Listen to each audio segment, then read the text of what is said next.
Welcome to the Undisputed podcast. I'm your host, Jenny Taft. This podcast is the full show from today's episode of Undisputed from start to finish. They've got a busy slate, so skip Shannon, let's get to it. Good morning. Welcome to Undisputed. We are live from Los Angeles. I'm Jenny Taft here with Skip Bayless and Shannon Sharp. Good morning, guys. Good morning, Jenny. Good morning. What is that? Get that out there. What is that? Get that off. I don't know what it is. You I do can't know what see it is. that. Yeah, don't worry about it. I want it off. It's distracting. Distract you. It is very distracting, but that's okay. Yeah. So, as long as I get to talk about the GOAT and the phony GOAT today, I am good. And I got some ammo for you. All I know is the real GOAT got a ring. Yeah. Got a ring in 2020. Oh, this cubic zirconium. You got to stop that that's hate not how stuff. it works when you win a championship. Shannon may be trying to distract Skip this morning, but we have a lot to talk about, and let's get to it. Despite the Buccaneers signing Antonio Brown when they already had two returning 1,000-yard receivers, their position coach believes there are plenty of targets to go around. The Bucs receivers coach told reporters, quote, "There's one football, and Tom does a great job at distributing the football."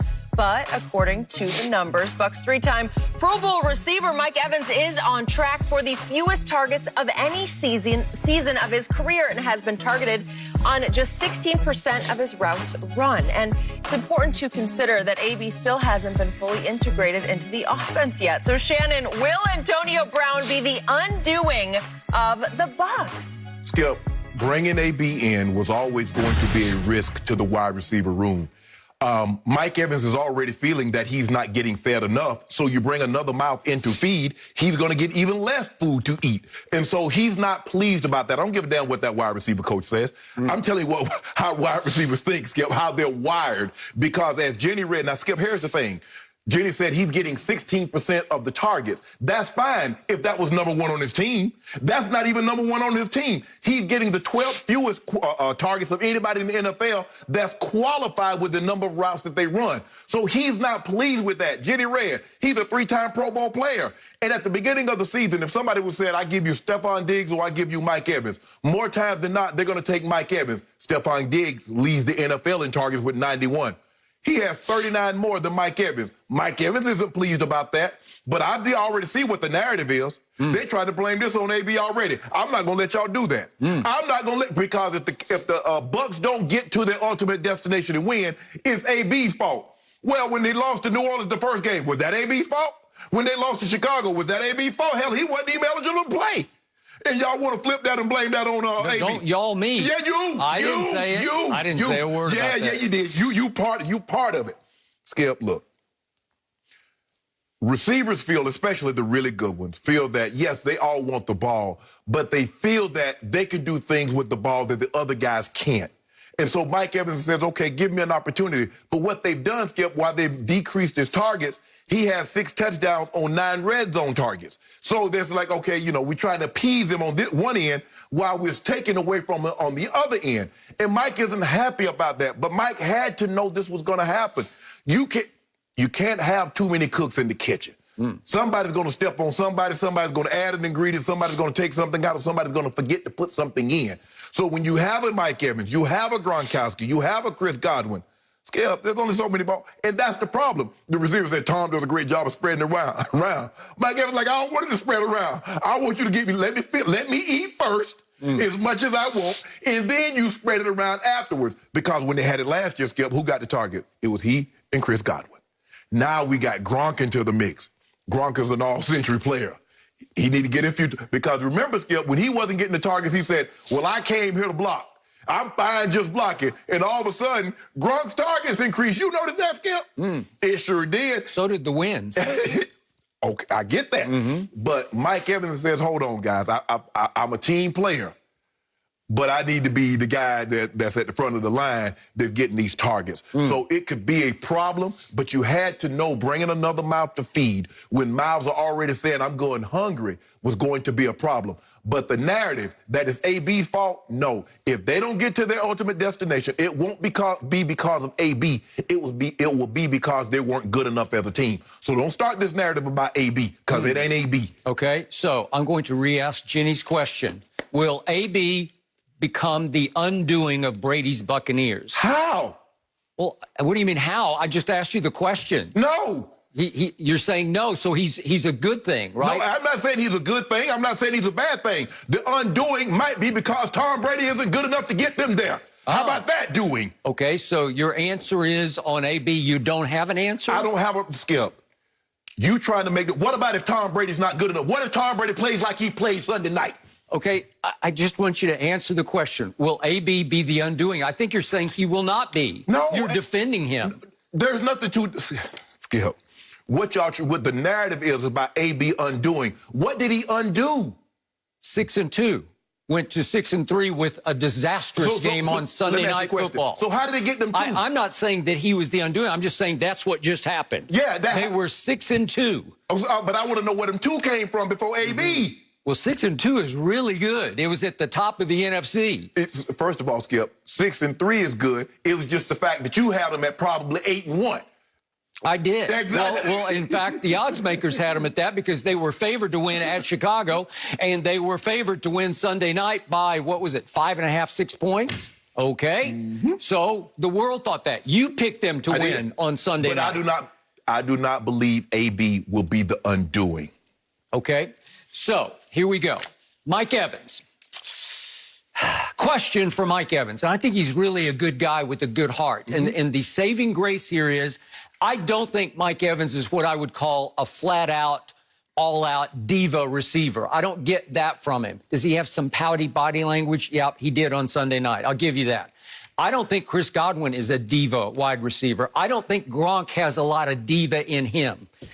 So let's look at what has happened so far to Mike Evans. He leads the team with 52 targets. That's pretty good. He leads the team by far with 34 catches. That's pretty good. He leads the team by far with 437 receiving yards. And he leads the team by far with 7 touchdown catches. The next is 3. Gronk has 3. Right. 7-3, Mike Evans. Right. Mike, question. Do you want targets? Do you want stats? Or do you want rings? Lots of rings from Tom Brady because he brings rings. He's looking at us like, why can't I have both? Okay. He's had his 3 Pro Bowls and he has no rings. And last year he was 7-9. This man who has just fallen out of heaven into all of your laps in Tampa Bay knows how to win rings because he won 6 in 9 tries and should have won 2 more. If not for his coach, Bill Belichick. Or should have lost 3 more if it wasn't for his coach, Belichick. Okay, well, we could debate that all day, but I'm going to stand by what I see here. So what do I see that happened on Sunday night? I see that Tom Brady is doing something that my partner across the table cannot see. Tom Brady is trying to run Bruce Arians' offense. My partner says no, he's just trying to run the Tom Brady offense. No, Skip, that's not what I said. I say the problem that he had is because he's trying to run it. He needs to run his offense, which is nickel and dimes, not the whole dollar. Okay. So what do we know about Tom Brady so far? My partner says he's lost a lot of arm strength and that looks like when he's throwing the football, it's like he's trying to shot put it and it barely sputters across the line of scrimmage every time he tries to throw it. That's what I get from across the table. Am I right about that? Yes, I'm right. So what do we know for sure? What do the stats tell us? Would you believe, ladies and gentlemen, that Tom Brady leads the whole National Football League, every quarterback in what's called air distance? How far the ball travels from right there, from the time it leaves your hand to the time it hits near the receiver, whether he catches it or not. Right. That's called air distance. Tom Brady leads every quarterback in the league with 7,347 yards of air distance. He is throwing bombs away bombs.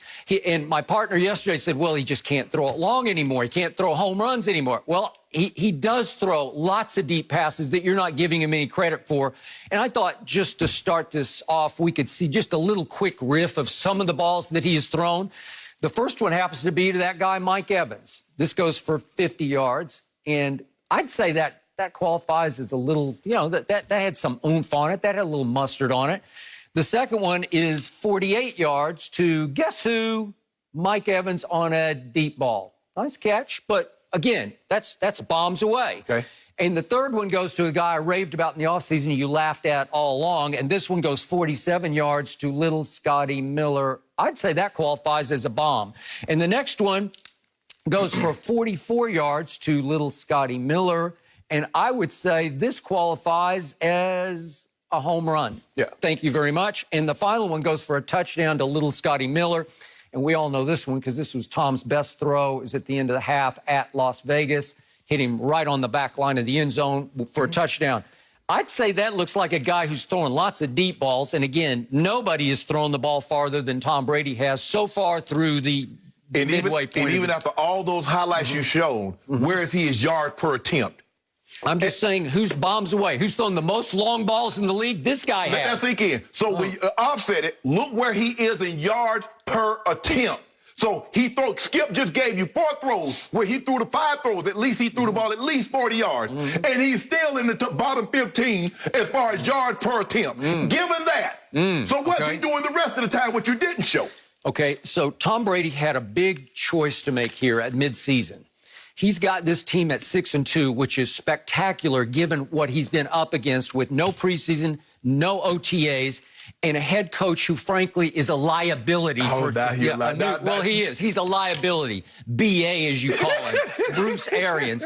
All he does that I know of is he sarcastically rips Tom Brady after losses. That's his contribution so far to this team, and it is offensive to me, and I think it's offensive to Tom Brady, but he's having to rise above that. Can I ask you a question, Skip? You said that he has this team, had his team at 6-2 before Sunday night. Now, you gave all the blame last year to Coach Belichick for what he didn't have. Okay, Tom Brady overcame that. Now he has the best weapons and all of it, and you still don't give anybody else any credit. Okay, but so Tom. It was really working at 6-2, but Tom said, no, if we're going to go win it all, we got to take it up one more level. Okay. I need somebody who can run after catch because he doesn't have another receiver except maybe Scotty Miller, but he's a second-year player who's just trying to find his way into the league right now. But Antonio Brown can run after catch. If you get him in the flow, in the mix, in rhythm of the offense, and get him happy and confident and content in his little role, a smaller role in the offense, you have the ultimate weapon. You have somebody who can be a game breaker. So he said, I'm going to close my eyes, I'm going to bite this bullet, and I'm going to force him in at 6-2. With 2 practices, Antonio Brown basically started the game the other night and played 39 snaps. It's hard because you do have 2 Pro Bowl receivers, and you have the GOAT tight end, and you have a little Scotty Miller who's been a revelation. This has been his breakout season. And you also added a Leonard Fournette on top of Ronald Jones, who likes to catch it and run with it out of the backfield. So, boy, you got a lot of mouths to feed, as you point out. And maybe the biggest mouth to feed is going to be Antonio Brown's. But it's pay me now or pay me later. Because if you'll pay right now, you won't have to pay later. Because if this thing ever came together and clicked and took off, you would have a juggernaut of offensive talent. But it's hard to throw it together with no preseason and now not much practice for Antonio Brown. It's a huge risk because we all know he is the ultimate diva at wide receiver. Skip, you didn't try to make this in the preseason. You're trying to throw this together in the middle of the season. That's what I'm saying. So what I'm hearing, if this the undoing, would be Tom Brady, because he would be the one that requested Antonio Brown's presence. I don't think he requested. I think he demanded. Okay, so the undoing of this football team will be because of Tom Brady. Well, I'm not saying there's any undoing. I just think there's going to be unrest, upheaval for a little while. This game and maybe the game Sunday at Carolina when they're trying to figure it out on the fly. And as you know better than anybody, in this league, at this level, it's very hard to figure it out on the fly. It's happening too fast. So we saw Tom Brady last year force feed Antonio Brown, but where was it? It was in game 2 at Miami when Miami was a just chaotic mess. They were thinking about tanking for Tua. They were tanking for Tua. So if we could see that riff of what happened when they just thrust Antonio into the game as a Patriot at Miami, well, this was easy. This is like, thank you, God, thank you, God, thank you, God. And he hit him 3 straight times on the first drive, and he was open. And what's the difference? Edelman's a broken down shell of himself on his way to leading the league in drops. Josh Gordon was still there, but as you said, he's running with the proverbial piano on his back, and he's about to be cut by Bill Belichick. That's the touchdown to Antonio that ended the half, basically.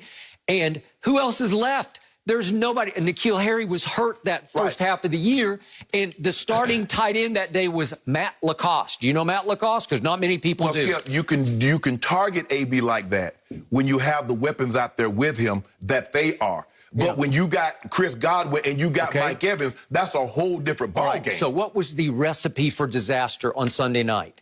The pressure Brady felt in the pocket was the worst of the year. It was pretty bad in the opening game at New Orleans. Chicago was pretty bad. Chicago was pretty bad, but this was relentlessly bad from the first play of the game.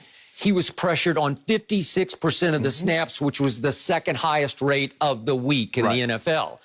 Okay, so you're trying to speed read all these mouths to feed, and you're trying to process in the back of your head, I got to spread the ball. I got to spread the ball. I got to keep everybody happy. So he pulled off. He threw 6 balls to Mike Evans and 6 to Gronk and 6 to Chris Godwin. He threw 5 to AB, and he threw 6 more to Leonard Fournette.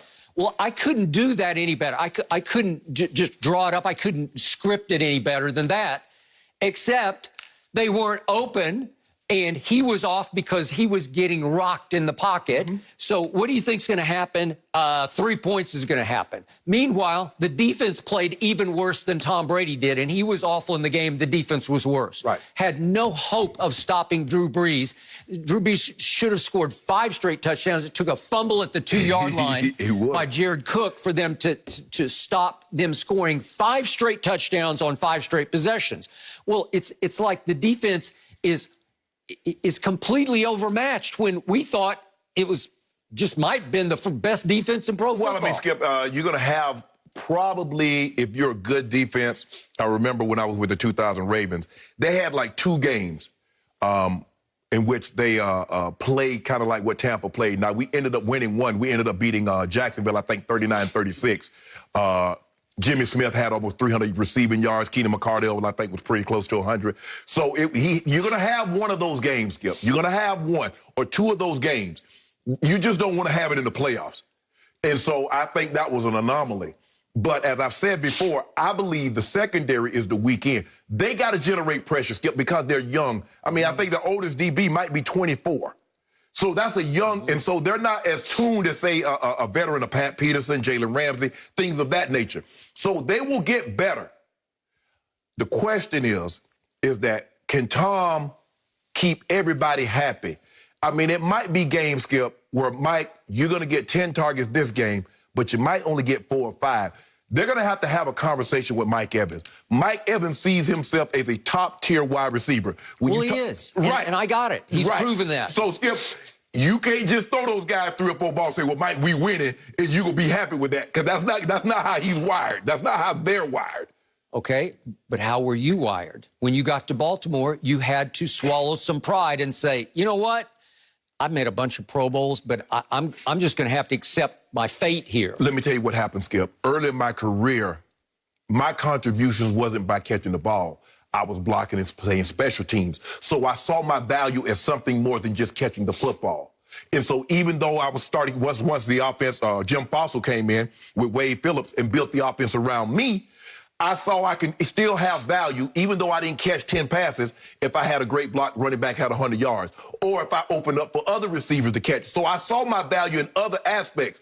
I'm not so sure these guys, Skip, they only see their values if I get 10 for $1.50 and 2 but Mike Evans was a first-round pick, and you were a 7th-round pick. Mike Evans was what, the 7th pick in the draft, Skip. So that's his thinking, and my thinking was something entirely different, Skip.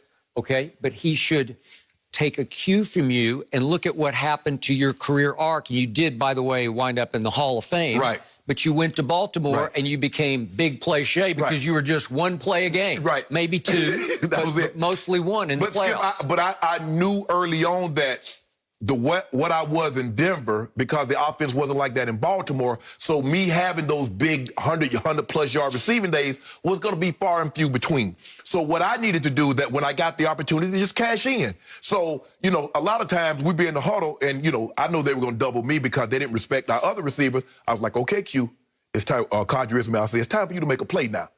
He's like, okay, I got you. Like Jermaine Lewis, I'm going to get on my horses. I say, I'm going to pull the safety. You just get around the corner, and you're going to be wide open. And so it was things of that nature, Skip. I just didn't see my value catching 10 balls for 100 yards and 2 touchdowns. And so, yeah. I needed to do other things. Skip, I just hate to say it, and I'm not trying to brag on myself, but the way I saw myself in contributions is not the way these guys see themselves in being able to contribute. Okay, I got that. But these guys need to grow up and wise up and realize this is the GOAT, albeit at age 43, but he is driven to prove Belichick wrong by winning one, maybe 2 Super. He's got probably a 3-year window in which he wants to win as quickly as possible. Right. And they are going to have to swallow some of their pride and some of their ego, and they're going to have to sacrifice some of their targets and catches for winning. And as you well know, there's nothing in the world like winning an NFL championship. Nothing. No, it changes your life. Yeah, just changes everything. So if Mike Evans catches 1 ball a game from here on and they win the Super Bowl, I promise you Mike Evans will look back on this and say, you know what, that was worth it. Right, because it goes from, they probably introduced Mike Evans as a 3-time Pro Bowl player. Win the Super Bowl champion, Mike Evans. Skip, that's the way I was. It went from me being a Pro Bowl, all-pro player to me a 2-time, 3-time Super Bowl champ. So now when they don't even mention all that, they mention HOF. So, Mike Evans, how do you want? You want Pro Bowls, you want All-Pro, Super Bowls, Hall of Fame. That's the order. So now they don't even mention I won 3 Super Bowls. They don't even mention I went to the Pro Bowl, Skip. All that's inconsequential. Mike Evans, do you one day want to sit in that seat over there? Have it, maybe. But that's the thing, though, Skip. But you have to understand, what social media has done, there's a poll on every day. Who's the best receiver in football? Who's the best this and that? Who's the best in that? Skip, they see that. They on social media also. And now they're talking about Julio, and they talk about Mike Evans, and they talk about D-Hop. Michael Thomas. Yes. And it's like, hold on, what about me?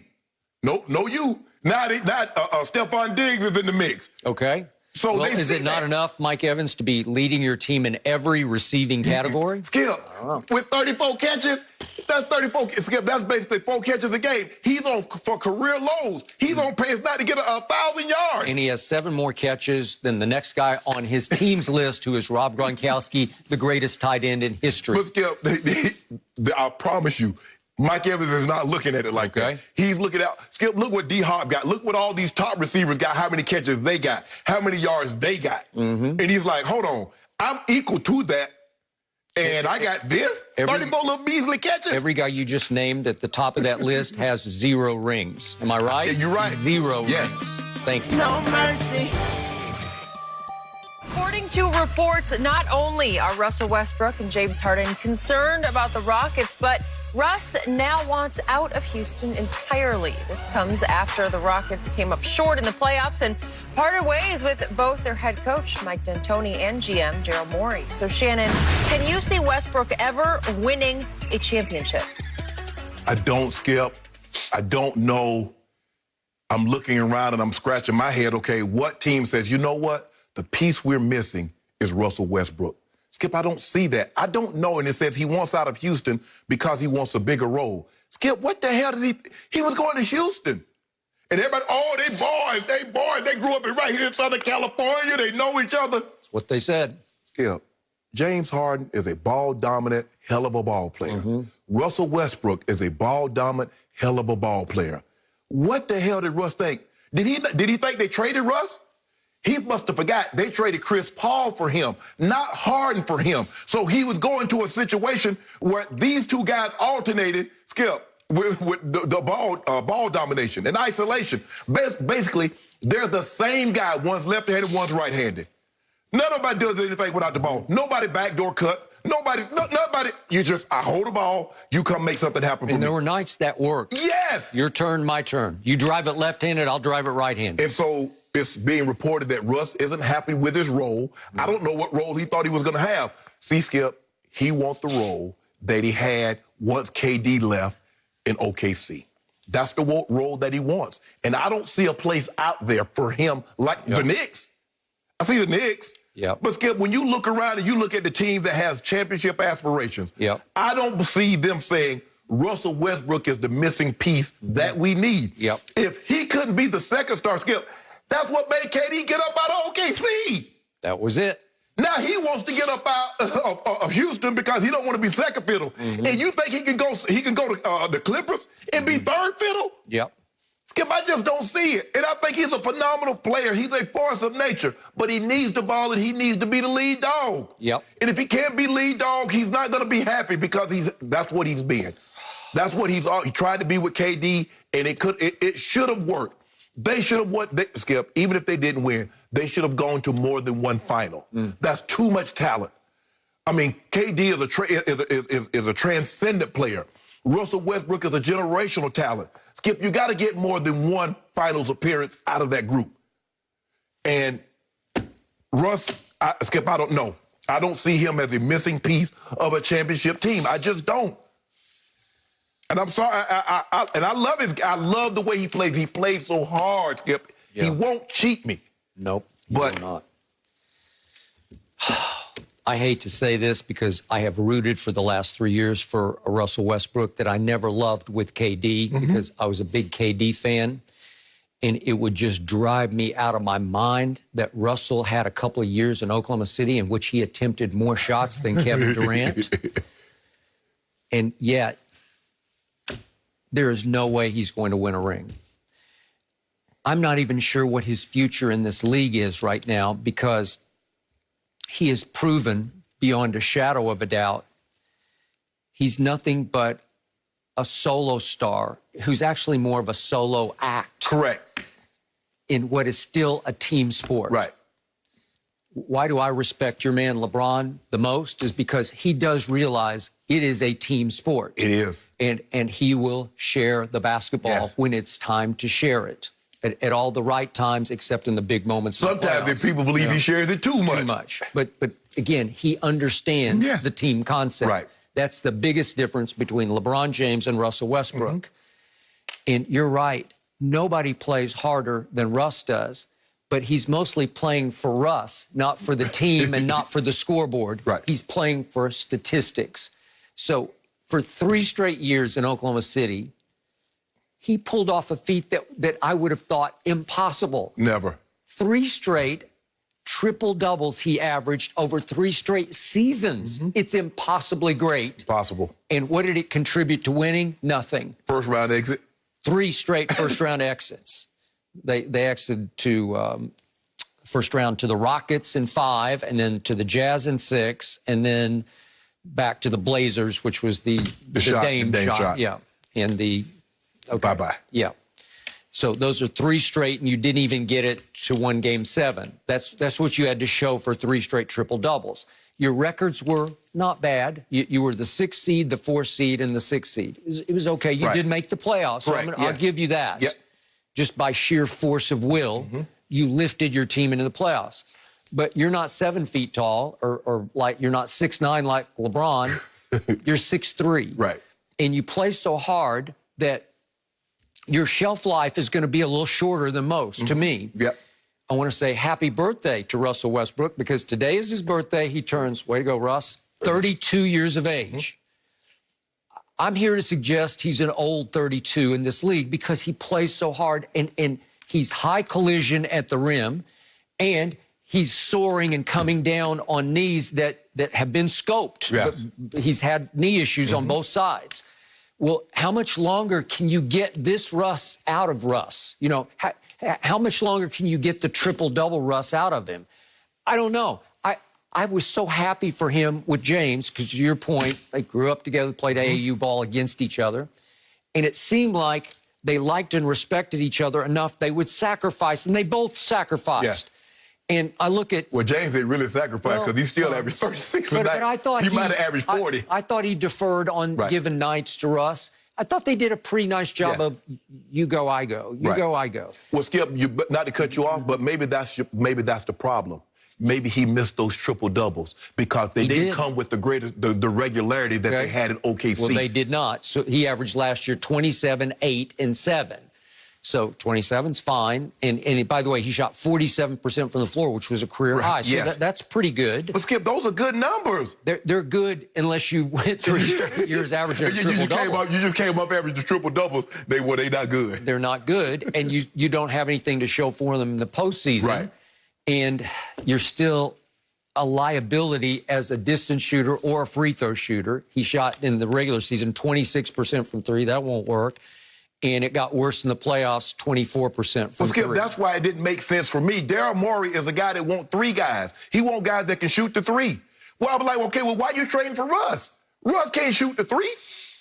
He'll have a hot night, Skip, where he makes 7, 8 of those. And then he'll follow that up by 10 games. He'll make 3 threes in those 10 games. Yep. So it made no sense for me, but, you're reading around like, okay, this is what the owner wanted, not Daryl Morey, because it didn't fit for what he was actually trying to do. It just fit in star power. Yes. You say, we have 2 superstars. Right. And they like each other. So if they can play off each other, you're going to have a hard time defending both of them. Correct. And many nights I thought it worked, but it didn't pay off for it. Right. And by the way, remember, Russ is also a liability at the free throw line. So he can't shoot threes, and he can't make, in the regular season, he shot 70%, which is okay, but then it fell to 53% in the postseason when it counted. Right. Okay, so he's your point guard, and he can't shoot threes, and he can't make free throws at any high rate. And Skip, you hear this about, they had a losing streak, and, Russ called a team meeting, and he says, okay, this is what I need to do better. And I need to do this. He says, okay, this is what you need to do better. And when it came to James Harden wasn't that receptive. James, well, first of all, I'm the team leader. Mm-hmm. If anybody's going to call a team meeting, it's going to be me. Okay, that is true. I got it.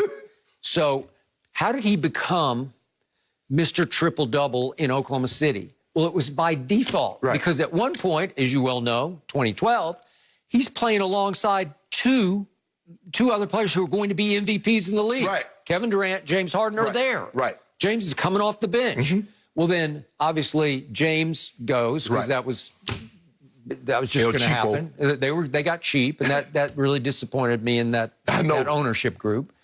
But the point was, then Kevin finally said, that's enough. And again, guy very close to Kevin told me, and I think I was the first to report it on ESPN at that point, that Kevin finally decided, I will never win a championship with him as our primary decision maker. Right. Because Russ dribbled it up every time. Right. And then Russ could decide, I think it's my turn. Right. Or Kevin would end up just standing over on the wing like this. Right. And get the ball lobbed to him, and then, I got to just create something. He didn't love playing with him. I think he likes him fine off the court, although then they fell completely apart once, obviously, Kevin left. Yeah. But the point is that those two one got traded, one left, and it just left Russ as the solo star, and he frankly loved it. Right.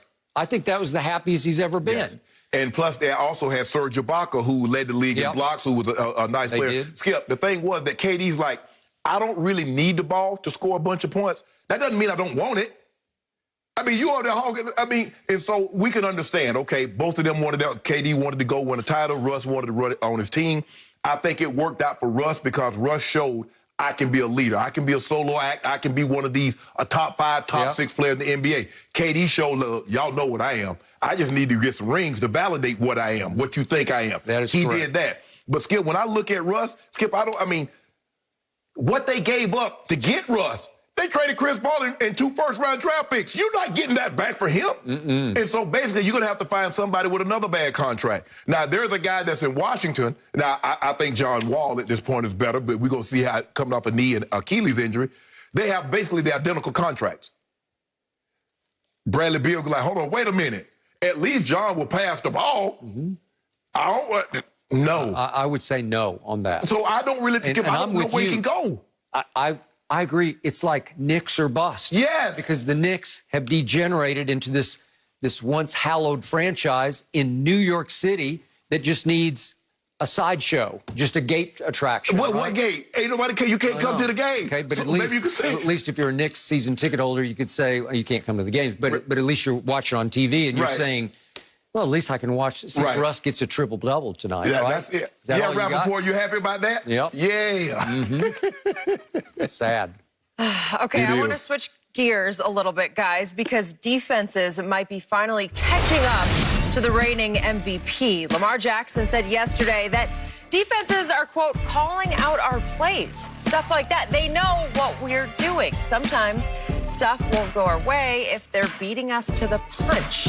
Interesting words there from the QB. Shannon, what do you read into this? Skip, I don't like this. It seems like Lamar's making excuses for why he hasn't played well this year. Now, Skip, that's not abnormal for defenses to call out plays. Does he realize, like, Lamar, offenses are not the only one that study tape. They're not the only ones that study tendencies and formations and defensive fronts and position on the field. Defenses do that also. Skip, but, I mean, when I play defense, watch the run, watch the pass. I'm like, bruh, it's first down. We got to do one of those things. Yep. What the hell? You think we're going to punt it on first down? By the way, just quick point of order. At first, I thought he meant, for a second, I thought he meant that they were stealing signals or signs. But he's not saying that. It's just off tendencies that they're calling out it's a run or it's a pass. Skip, they're running the ball 60+% of the time on first down. 64%. So if I come out there and line up on first down, what the hell you think I think you're going to do? And when also, where you throw the football, you're not throwing the ball outside the numbers. So what the hell you think I'm going to do? I'm going to pack the middle. Lamar, it's not that hard. Lamar, until you progress as a passer, this is what you're going to get. It's called evolution, and the really great ones evolve. Tom Brady, Peyton Manning. If you want to be successful, you say you want to be one of these guys that lead a team, you're not leading a team to the Super Bowl on your legs. You're going to have to become more proficient at throwing the football. It's as simple as that. But don't make excuses, Lamar, because when things were going well, I can assure you they were saying the same thing last year, Skip, but you just beat them to the punch. You were just better. But now team says, I refuse to let Lamar Jackson run for 130, 110, 98 yards in a ball game. I'm going to make him throw the ball to beat us. And it's becoming more difficult because you haven't taken that next step of throwing the football. Don't put this on Greg Roman. Greg Roman has done a great job. Don't do this, Lamar, because it seems to me, Skip, from where I'm sitting, is that he's making excuses for why he hasn't had the success this year like he had it last year. Anybody, and I tell people this all the time, anybody can go to the Pro Bowl, anybody can go to make an all-pro team. You want to be good? Do what Peyton and Brady and all those other guys do it year after year after year after game after game.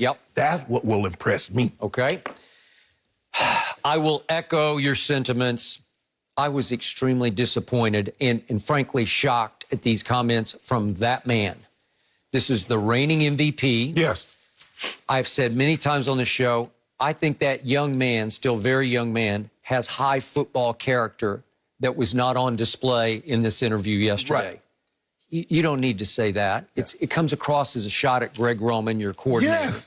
Like, we're so predictable. You know, it's not. Don't look at me. I don't know, Skip. You've been around it longer than I have. I only played 14 years, but you covered it for 40. You ever heard a former MVP say something like this? No, not the next year. and by the way, it's not a disastrous year. They're 6-2. And he is coming off his best half of the year. That's why this shocked me yesterday. In the second half, Greg Roman did him a favor. Greg Roman said, at Indy, against a very good up-and-coming football team, good defensive football team. They're down 10-7 at half, and Greg Roman threw his hands up and said, Lamar, go. And he let him run fast break. He let him run no huddle. What do you have to do in that circumstance? You have to relinquish a lot of the play calls to your quarterback. And Lamar responded by going 10 of 10, throwing the football for 119 yards. That's decent. Okay. He also ran it 9 times for 43. That was almost 5 yards a carry. And he scored a touchdown running. They won the second half 17-0 after being down 10-7 at halftime. That's the first time in Lamar's career that he has brought a team back after trailing at halftime. He was 0-6 when they trailed at halftime, including the 2 playoff games. Okay, what's not to like about that? That was a really good win. And why now? Okay, I don't know. If you're losing, okay, I'm still going to believe you're trying to make excuses. But, Skip, you won the game. Okay, and also, if I look big picture at the stats through 8 games last year versus this year, okay, last year he was completing 64% of his passes through 8 games. He's 63% now. Okay, that's okay. Last year, he was 12 touchdowns to 5 interceptions. This year, he's 12 to 4. Okay, that's fine. Right. You're still right in the same ballpark, except your offense is still leading the league in rushing, but not the way it was last year. Not those explosive plays, not those chunk touchdowns. Right. Skip, it seemed like every week we watched him throwing the ball deep to Hollywood Brown. We saw him breaking off a 50-yard touchdown run. Right. We saw Mark Ingram running up and down the field. Gus Edwards running up and down the field. Through 8 games last year, he was averaging 80 yards rushing a game, and now he's down to 59. Right. As you point out, the defenses, they had a whole offseason to say, you know what? We just can't let him out. Right. We've got to make sure that we don't let him loose. Right. Right? Right. Okay. Correct. So he's having a harder time. They still lead the league in rushing with 170 yards a game, but last year they were averaging 206.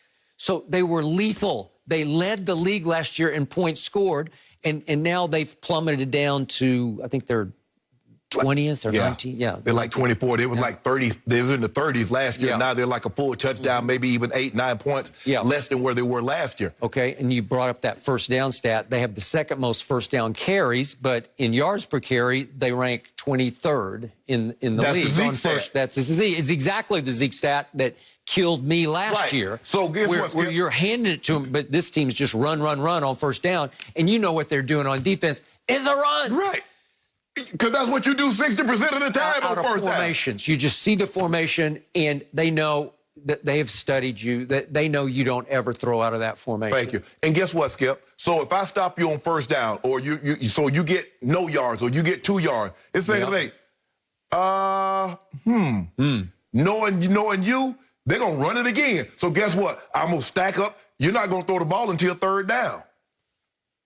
Okay.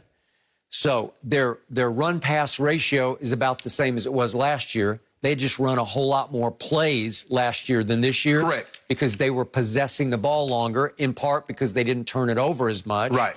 And they were better on third down last year than they are this year. Right. But it's still not a disaster. Right. It's not time to take a shot at the offensive coordinator. 6-2, not 2-6. Okay. Well, is it a little bit of what I've asked Michael Vick about when we've had him on the show, that Michael Vick experience syndrome in Atlanta, where you're trying to live up to the hype? You know, right. I'm Madden. I'm on the cover of Madden. I got to live up. Right. I need numbers. No, you just need to figure out how to win games. Right, and we don't see as many of those top 10 highlight plays like we saw last year. The spin cycle and him diving over the top, Skip. There's none of that. That's okay. You're winning. Your job is to win games, not to make highlights. Now, if you make highlights in the process of winning, so be it. Yep. But, Lamar, you're going to have to advance at throwing the football. Yep. It's as simple as that. Well, I picked the Baltimore Ravens to win it all this year in large part because of that quarterback. And I thought yesterday was a bad look for him and a bad sign going forward for the Ravens. Thank you very much. Yeah, I didn't like that, Skip. Yeah. No mercy.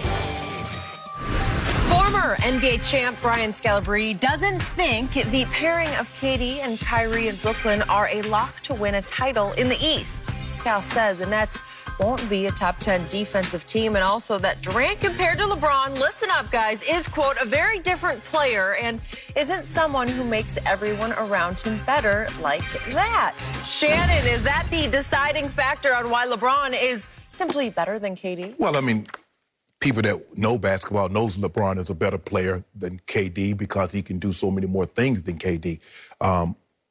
Look, I agree with Scalabrine that top defensive team, I don't see it, Skip. They don't have wings and guards that can lock you down. They do have two bigs, DeAndre Jordan and Jared Allen. I think that's his name. I don't know if he's still going to be there because he wants a big payday. But they can protect the rim. They can, they can defend. They got big guys. So the two big guys are defenders, but the wings and the guards, they're not defenders, Skip. They're scorers. If you look at all Kyrie, KD, LeVert, Dinwiddie, they got guys that can put the ball in the basket.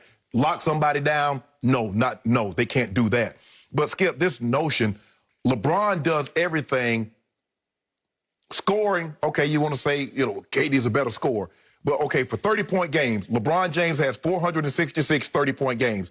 KD has 299. 40-point games, LeBron has 65. KD has 55. 50-point games, LeBron has 12. KD has 6. Twice as many. Now, when it comes to rebounds and assists, we know it's not even comparable. Kevin Durant has never averaged 6 assists a game. LeBron James has averaged 6 assists for 17 straight seasons.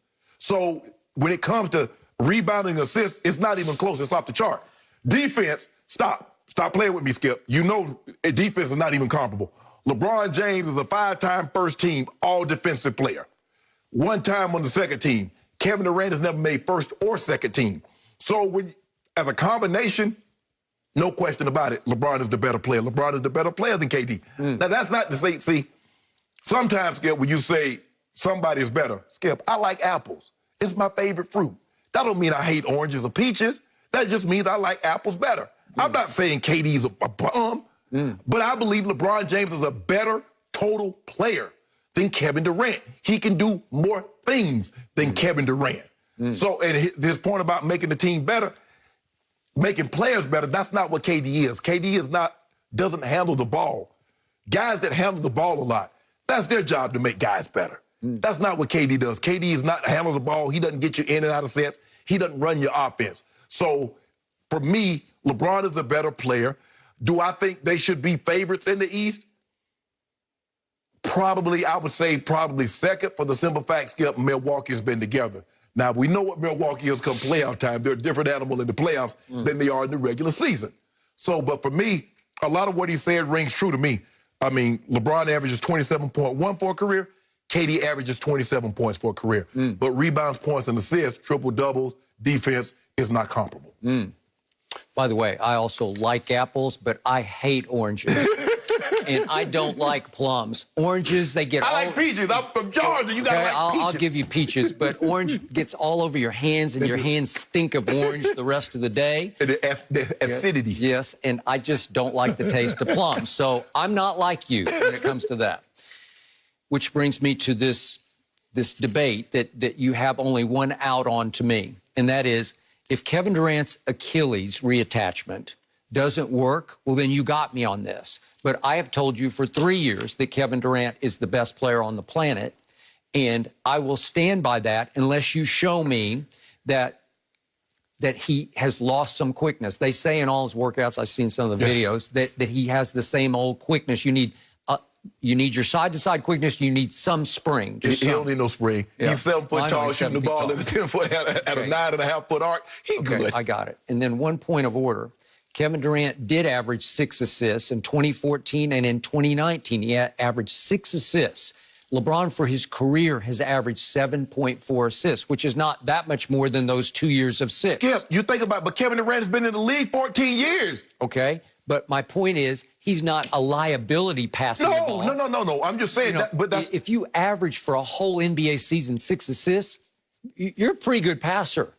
And for Brian Scalabrine to say that Kevin doesn't make teammates better is just flat out wrong, because that shows you he can make. He's not LeBron, because LeBron's the best passer in basketball, but he's not chopped liver. He's when not it comes a liability. Okay, all right. Handling the ball. He's not what you call a flat out gunner. Who, if the ball touches his hands, it's going up. No, it's not like that.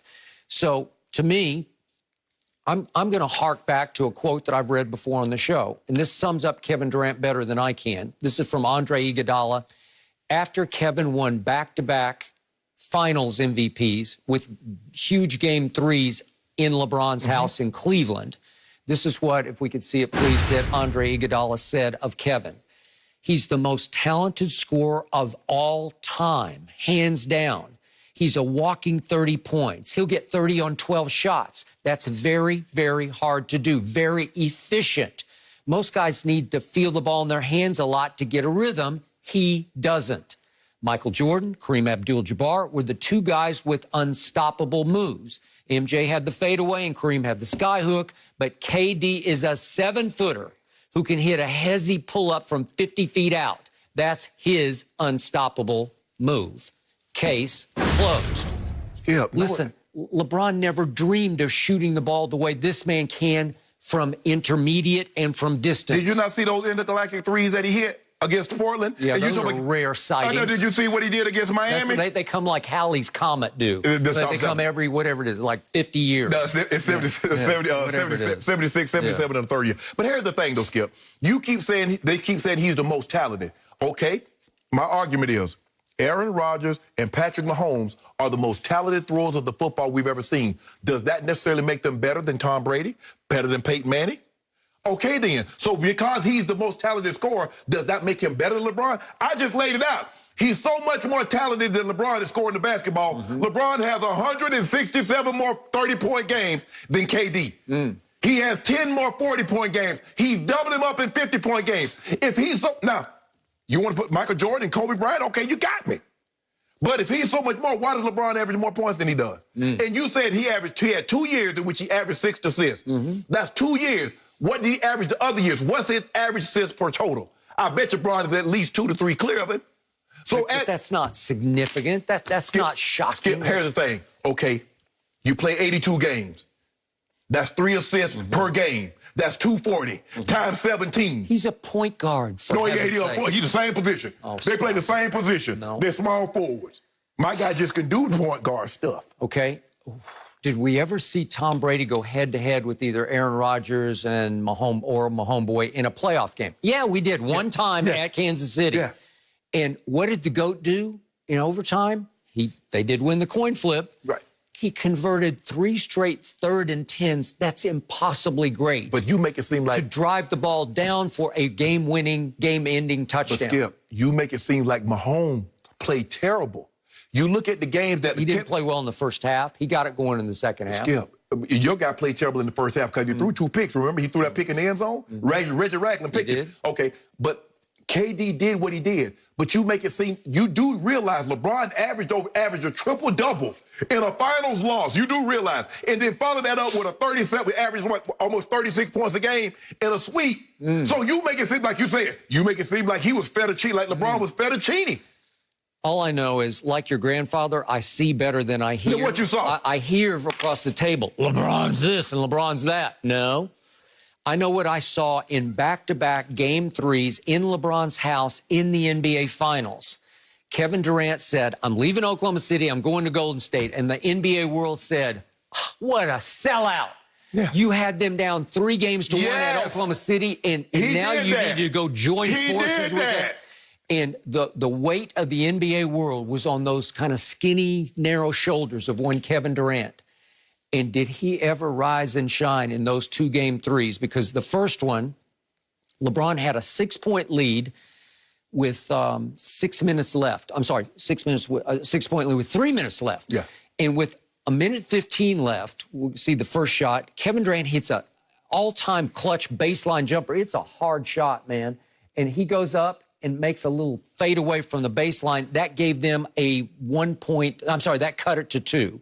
And then we know this shot because this was the shot heard around the world with 45 seconds left. He dribbles the ball up right into LeBron's face, right into his grill, and pulls up, and that put them up 1. You want to talk about clutch? That was. Then Kevin goes to the free throw line and makes both free throws with 12 seconds left to make it a 3-point game. And then if we can see what happened at the end of the game, it's my man Iguodala on LeBron. And LeBron has a chance to tie the game with the 3. And here he tries to go up, and Iggy knocks the ball out of his hands. The same thing that Pat Bev did on Christmas. It was, except this one came down in LeBron's hands, and he was standing, obviously, with the foot out of bounds, and that was game over. Okay? But, Skip, I'm not debating that.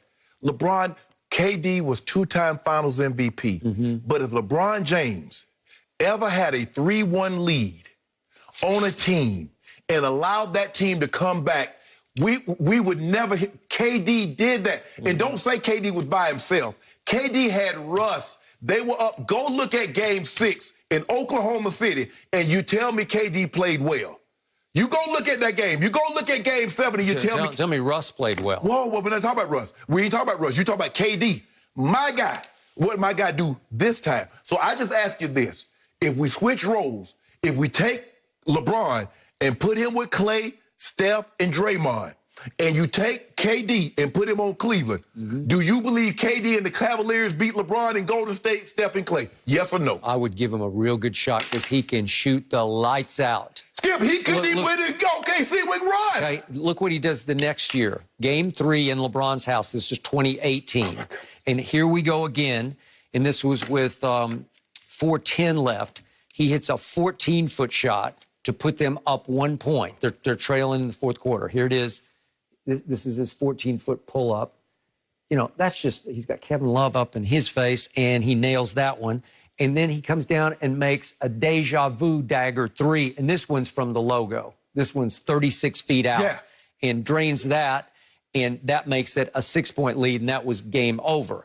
So look what he did in that game. This is the 2018 game. He had 43 points, 13 rebounds, and 7 assists. And he's 15 of 23 from the field, from the floor, 6 of 9 from 3, and obviously makes all 7 of his free throws. So in the previous year's game 3, he had 31 points and was 10 of 18 and 4 of 7 from 3. So combined from 3 in those 2 crucial turning point games in LeBron's house, he's 10 of 16 from 3, and he's 7 feet tall. But Skip, but in that game 3, the first year, you don't mention LeBron was 42, 12, and 9. You make it, okay. Okay, so, you know who, in the fourth quarter of that game, Kevin Durant scored 14 points with 3 rebounds and 2 assists. Skip, 14 points. Skip. LeBron scored 7 points in that fourth quarter. But you make it seem like 7 is nothing. Look at the body of work. Look at the body of work. 4 finals MVPs, 4 chips, 4 regular season MVPs. Look at that. 4 scoring titles for Kevin Durant, 1 for LeBron. Skip. You know, if LeBron says, if I wanted to win scoring titles, Skip, that's not what... Nobody in the history of the game has had what he's had on his plate. And he's had to eat everything on his plate every single night. KD didn't have that responsibility. I'm not saying... KD is a transcendent player.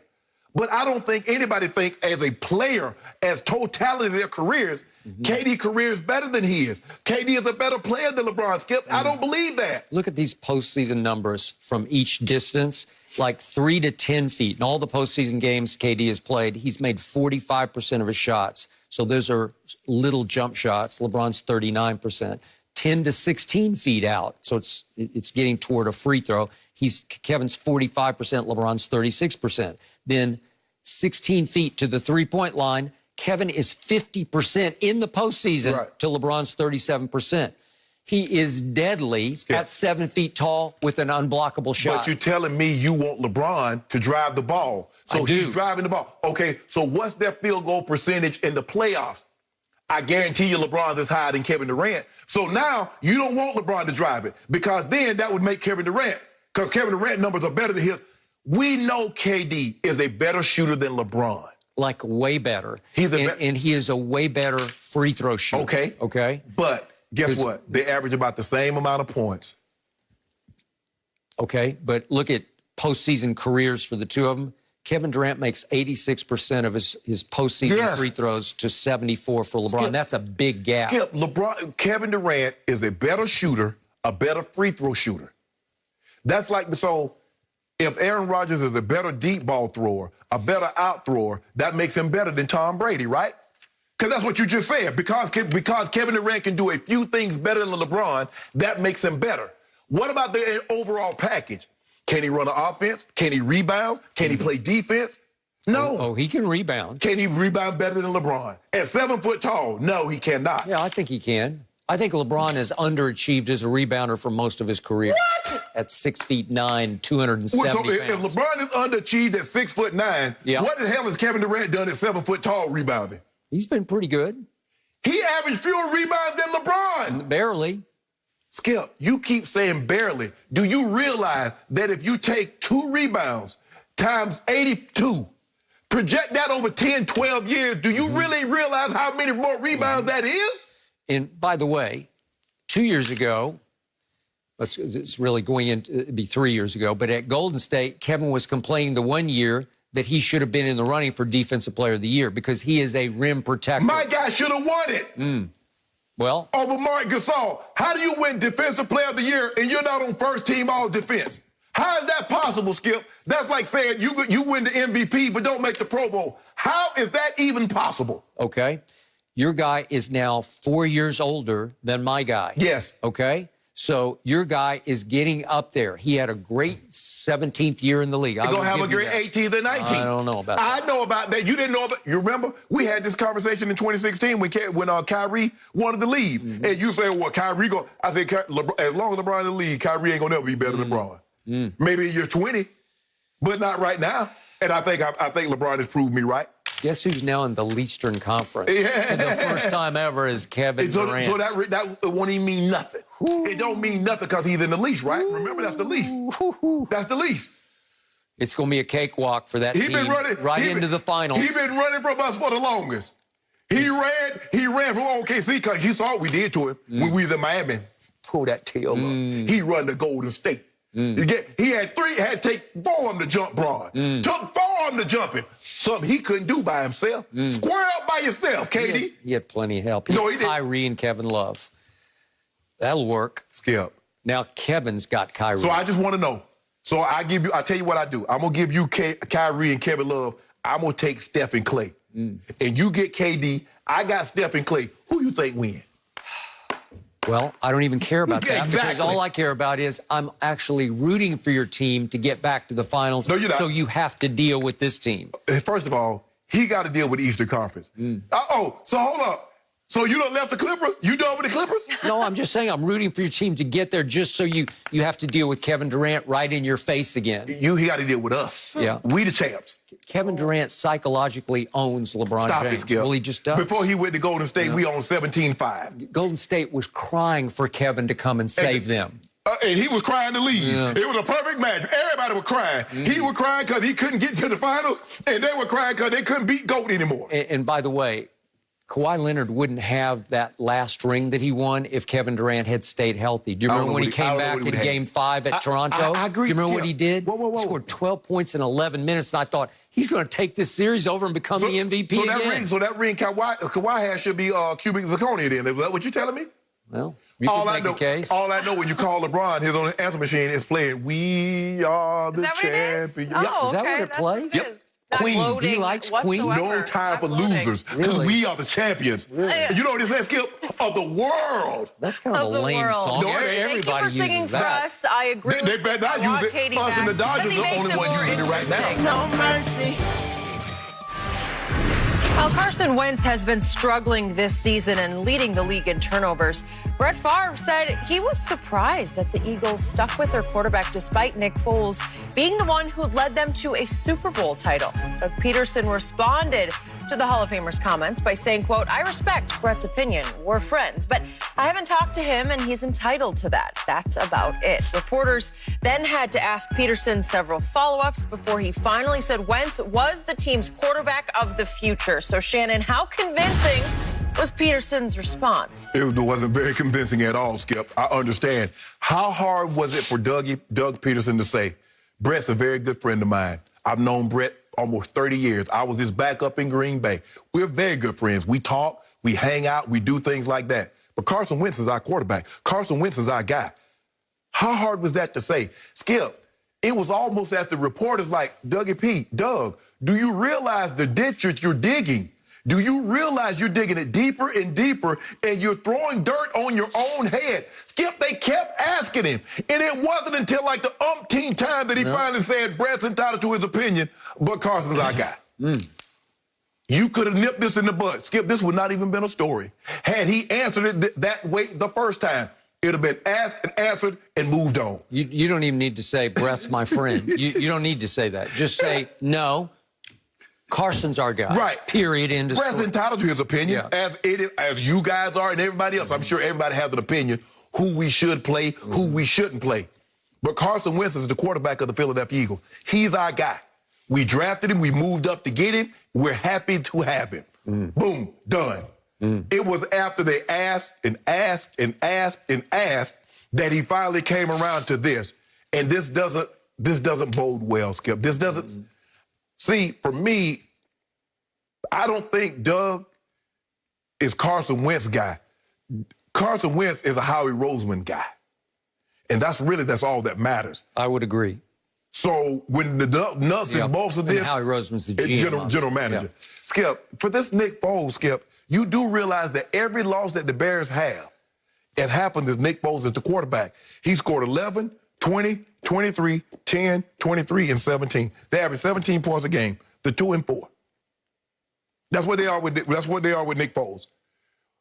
Trubisky, as terrible as he's been, he was 3-0. So I don't know. I'm sure walking to him phone was ringing up the hook. man, you heard what your head coach, you heard what Doug said? Now, what'd he say?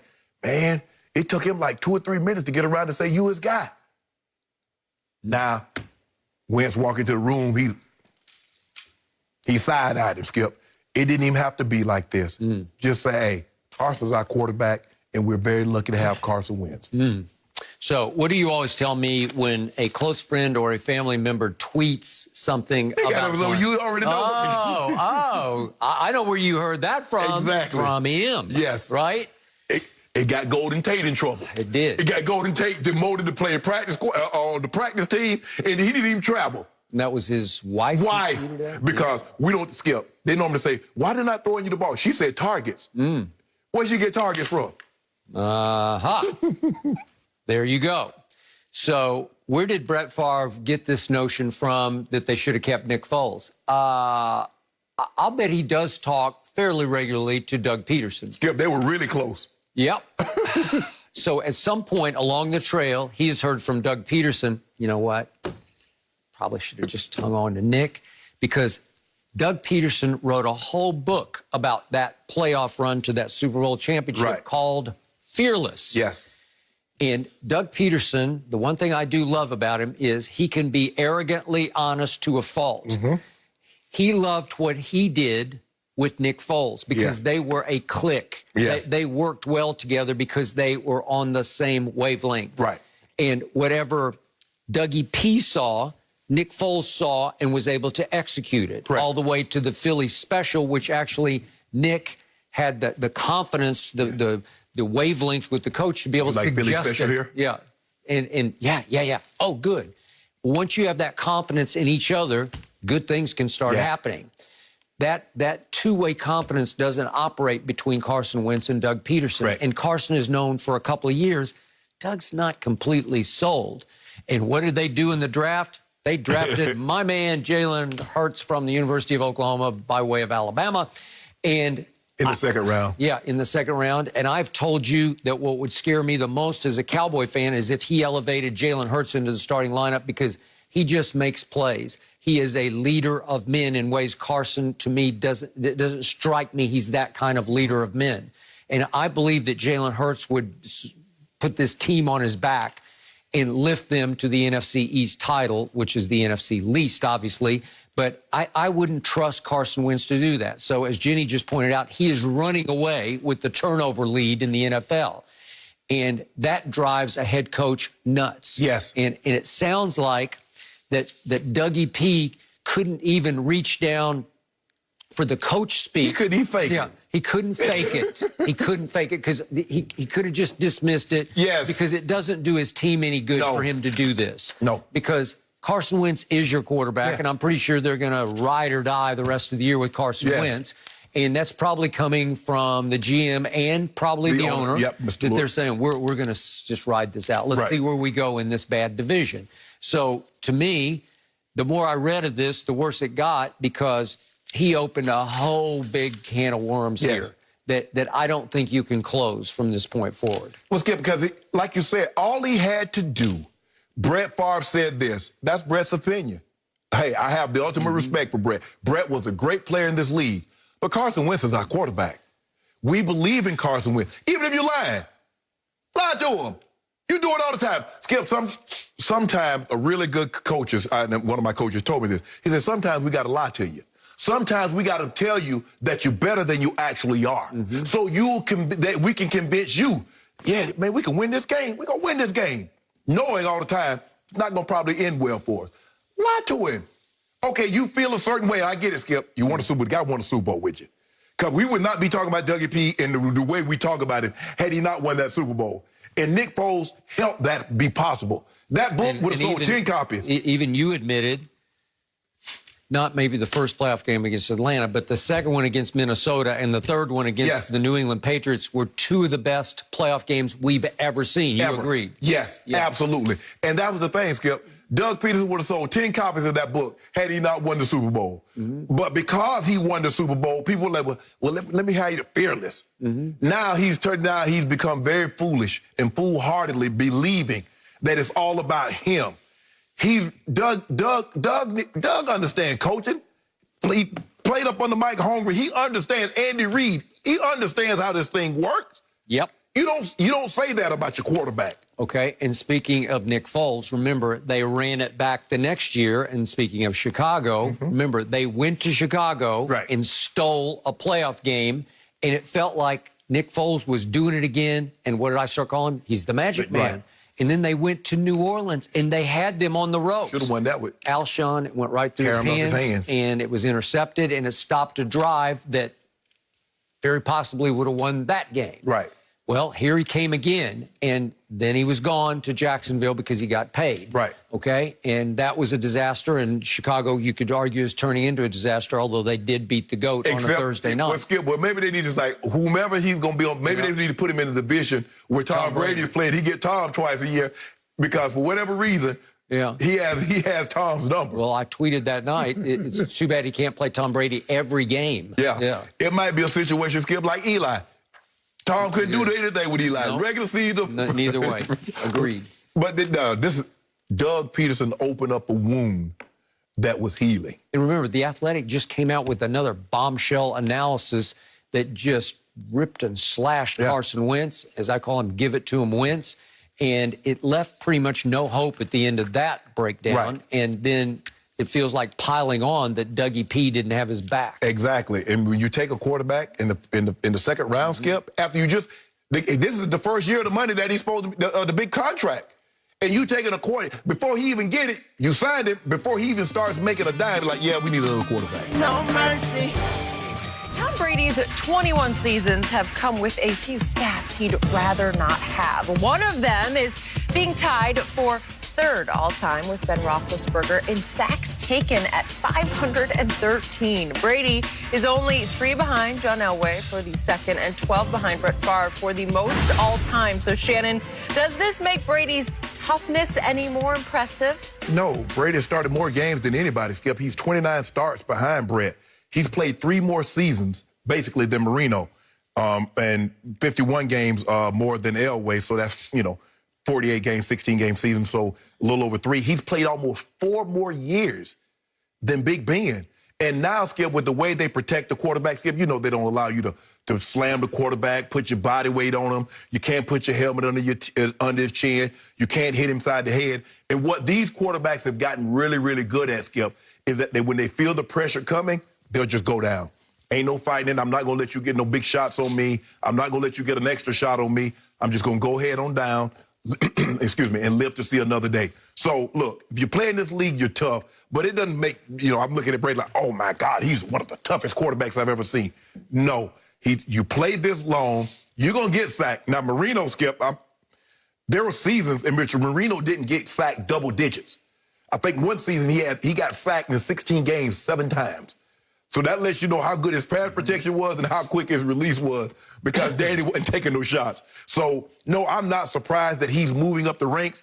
When you play this long, Skip, I'm surprised he's not already there considering 21 years, and he hasn't missed a start since he became a full-time starter with the exception of that 2008 season. Skip, that's a lot of games. And unfortunately, he hadn't always had the best protection. It's not like he got a bunch of linemen going to the Pro Football Hall of Fame. So I am here to suggest to you, you being a Hall of Famer, that Tom Brady just might be the toughest quarterback to ever have played this game. And I suggest that because of this number I'm about to give you. Since entering this league 20 years ago, Tom Brady has been hit. These aren't just sacks. These are just quarterback hits. 1,233 times. That's by far the most over the last 20 years in the NFL. Yeah. And because he has played so long, I don't have the stat because it wasn't kept the previous 20, 30, 40 years. But I'm willing to bet anybody that that's the most times any quarterback in the history of this league has ever been hit in a career. Nah, Brett probably. I don't think so. Well, this is more than Brett's. Yeah, but I'm saying, but you got to realize, Skip, Brett started in 92. It started he got drafted in 91, started in 92. Okay, so in the 18 full seasons that Tom Brady has played prior to this one, 11 times he is ranked in the top 10 of getting hit. Okay, so that's 11 out of 18. In 6 of those times, he was in the top 5 in the league of getting hit. He had 2 seconds and 2/3. He was the second most hit and the third most hit twice each. That's a lot of hits on a body. That's why it's so impressive to me and should be to you, knowing what you went through. Obviously, you weren't a quarterback, and obviously you were getting hit a lot harder than Tom Brady gets hit on the times that you caught balls and got rocked in the middle of the field. But at 35, your body just finally said, I just don't want to do this anymore. No. Okay? So he's now 43, and trust me, on this past Monday morning, I think he was really sore. I think he got knocked around a lot. You know what, Skip? If he take a couple of those shots, like the one Cam took Monday night. That was hellacious. That was just wrong. And again, they did flag it. But I don't think that was a dirty hit.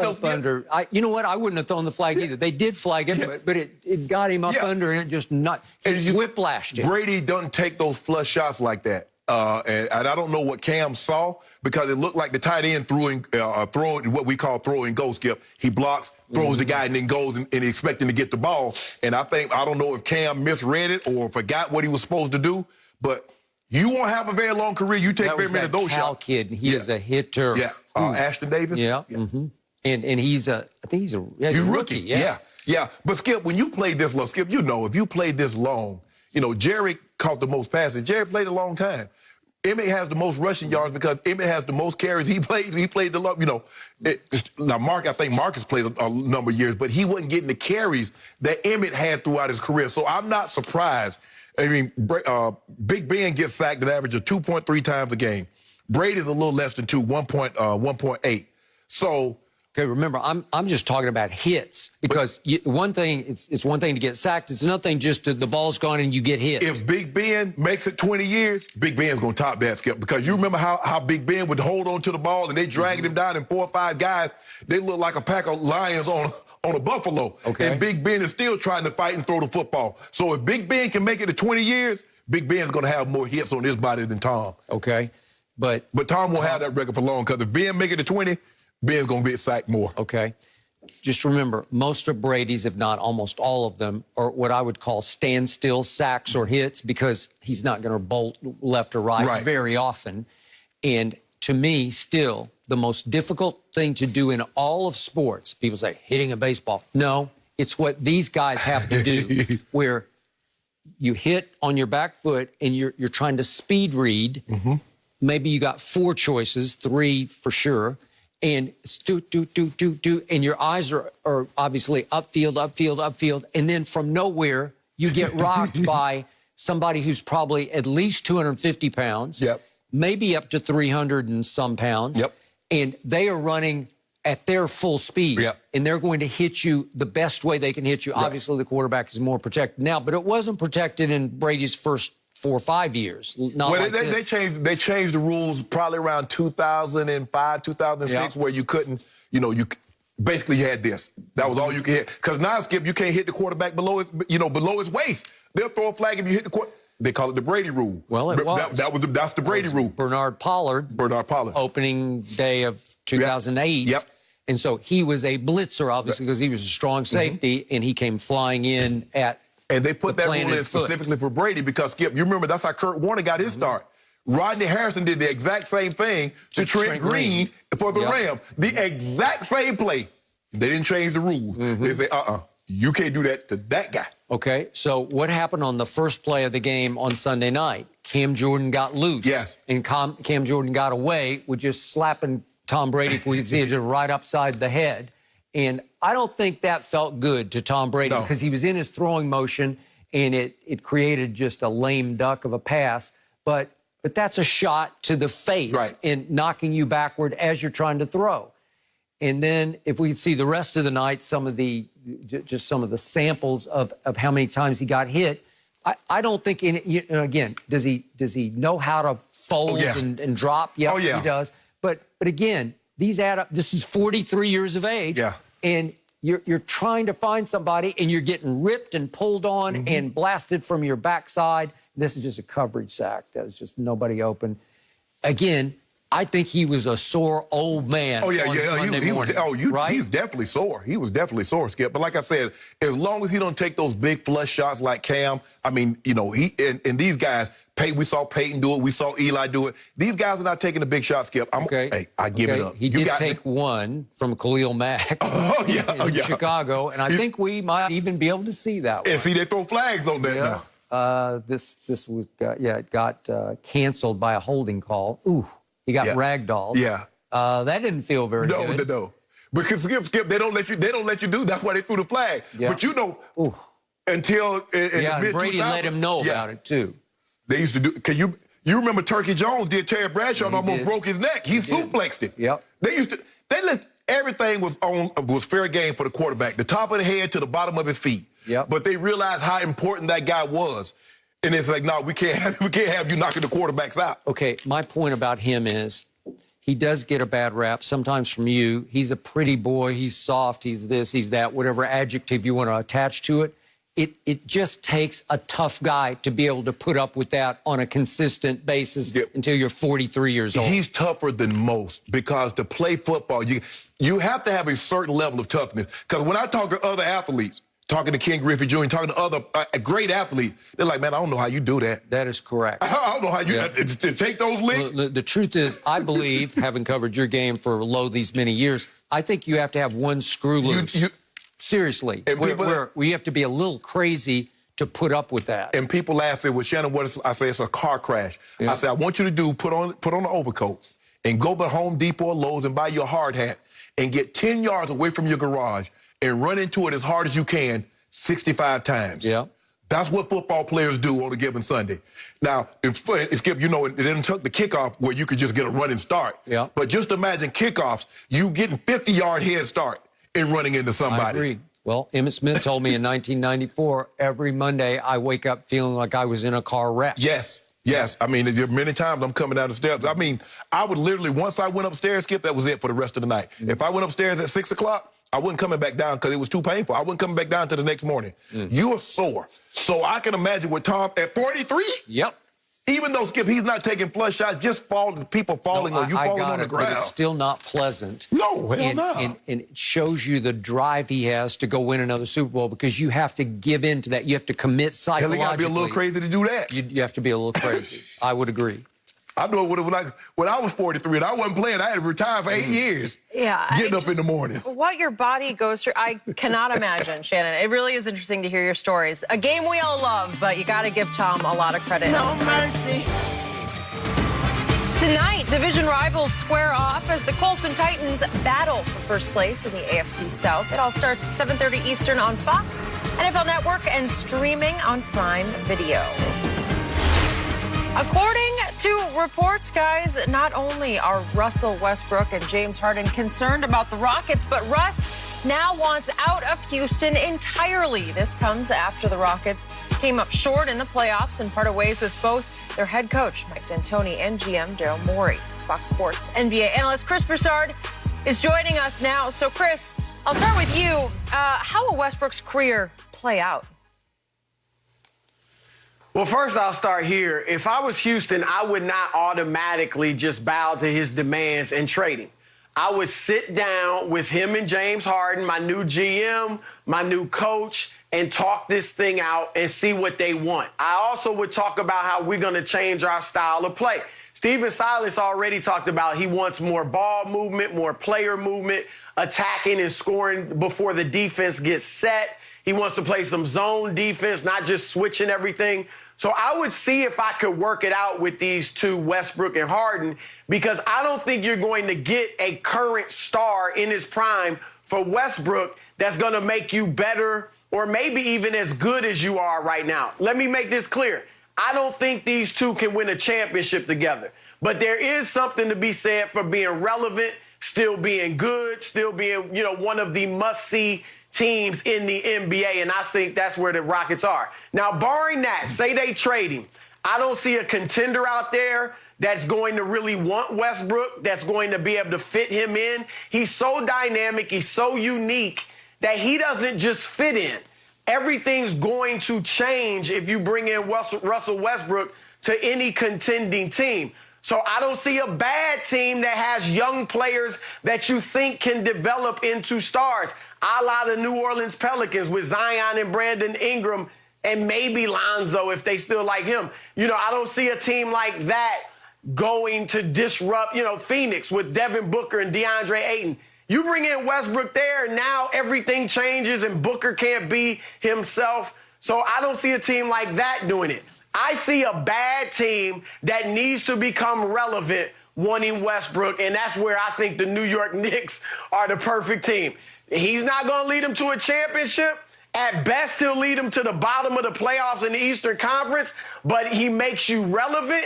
You might get a few games on national television. He'll get some triple-doubles. New Yorkers will be excited. And they do have cap room where, theoretically, if you have your one star in Westbrook, maybe you can coax another star, trade or something for another star to come there. But I think New York's the fit. Last thing I'll say about Westbrook, I don't think his style of play, he can't lead a team to a championship. Probably can't even be the second guy on a team to lead that wins the championship. It's just his style of play. He can't shoot well, which is a huge deficit in today's NBA. He's a poor decision maker at the end of games. Obviously, that hurts. I think his legacy is going to be the triple-doubles. He's going to be iconic. We know he's a first ballot Hall of Famer. He'll be iconic because of the triple-doubles. Oscar Robertson, whenever we hear his name, we don't think of the championship he won with Kareem Abdul-Jabbar, then Lou Alcindor, in Milwaukee in 1971. Even though Oscar was great in the finals in that season, we think he averaged a triple-double for a season. Wow. That's what's going to happen with Westbrook. We're going to be like, this guy back in the day averaged a triple-double for 3 straight years. Do you believe that? It's like Allen Iverson. We all accepted maybe 2/3 or 3/5 through Iverson's career. You know what? He's not going to win a championship. That style he plays, he's not going to do it, and he can't just fit in with a great team because of the way he plays. That's what Westbrook is. He's a great individual player. He's not going to lead a team to a championship. Go ahead, Skip. No, you can go. No, you go ahead. So, Chris, I agree with your first statement that the only way out for Russell Westbrook right now is to swallow all of that huge pride of his, that enormous ego of his, and just say, my only hope, my only shot is to tough it out with James in a new direction from Raphael Stone as the new GM and a new young coach, sort of a rookie head coach, and Steven Silas, and try to make this work the way we thought it would work last year, when at times it worked pretty well. Mm-hmm. But, right. Chris, as much as I enjoyed Russ triple-doubling for 3 straight years, he has revealed himself to be nothing more than a solo act, a sideshow, and the only team I could see even remotely wanting him to be a sideshow to distract its fans would be the Knicks. Mm-hmm. And you would turn on the TV to watch the Knicks, not that people are going to be going to the games anytime soon, but you would only care whether he could triple-double. Well, that's sad to me. It's like laughably all-time Knicks sad that it would come to that, to have Russell Westbrook as your sideshow gate attraction, because Russ is clearly nobody's final piece to the championship puzzle. He's a whole puzzle unto himself. Right. And the puzzle, right. it doesn't work. You can't figure it out anymore, because look at the money he's about to be owed. It's 42 this year, 44 the next year, and then he's got an option where he can choose to make 47 3 years from now. Oh, you might have to go. He picking that option up. Come on. Yeah, I mean, what are you going to do unless you'd say, Russ, we can't give you away. We got to figure out a buyout here, you know, and he's not going to do that. Yeah. But that's the only way you could get out from under him, is if he would agree to let you buy him out and then somebody else to give him next to nothing. Right. That's the only way I see him landing anywhere that would be decent. But what's the buy? 80 cents on the dollar, Chris? What's the buy? I have. Yeah, He's due $132 million. I wouldn't give that up. It's just too much money. Yeah. So in the end, And even if he gets the buyout, to Skip's point, what contender's still taking him? Right. Even if it's cheap. I mean, because he disrupts everything. yep, he does. It'd just And then be an experiment. the final point is, I want to say happy birthday to Russell Westbrook today, but he just turned 32 years of age.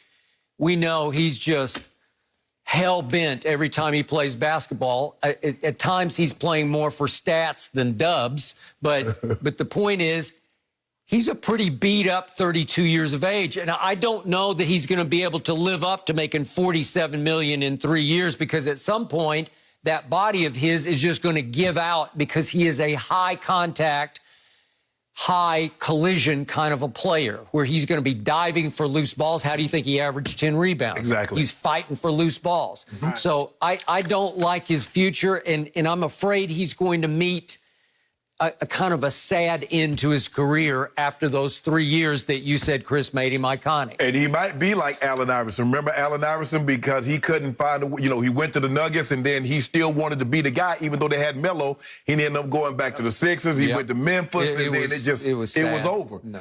Chris, you said sit down. He's complaining about his role. I don't know what he was thinking when he joined James Harden. They dominate the ball more than any two players ever have in the NBA. So what did he think he was going to get? That James was just going to say, you know what, bro? Go ahead and do your thing. James averaged 36 points a game. You don't average 36 points a game by shooting 15 shots.